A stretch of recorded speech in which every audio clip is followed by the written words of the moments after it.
నెలకి రూపాయి చొప్పున సంవత్సరానికి కేవలం రూ. 10 చెల్లించి ఎయిమ్స్ హాస్పిటల్లో వైద్య సేవలు అందుకోవచ్చు. ఈ మాట చూడటానికి కొంచెం ఆశ్చర్యంగానే ఉంటుంది, కానీ ఇది నిజం. కేంద్ర ప్రభుత్వం ఇటీవల కాలంలో వైద్య సేవలు పేదలకు మరింత చేరువ చేయాలనే సంకల్పంతో గత 1వ తేదీ నుంచి రేట్లు తగ్గించింది.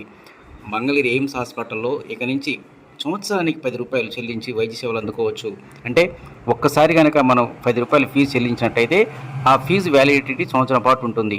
ఇది గత నెల 1వ తేదీ నుంచి అమల్లోకి వచ్చినట్టు అధికారులు చెప్పారు. ఇన్వెస్టిగేషన్ ఫీజులు, సిటీ స్కాను, ఎంఆర్ఐ స్కాన్ లాంటి వాటిలో కూడా రేట్లు తగ్గించారు. ఏ రేటు ఎంత తగ్గించారు అనే దానిపై తదుపరి వీడియోలో వీక్షించండి.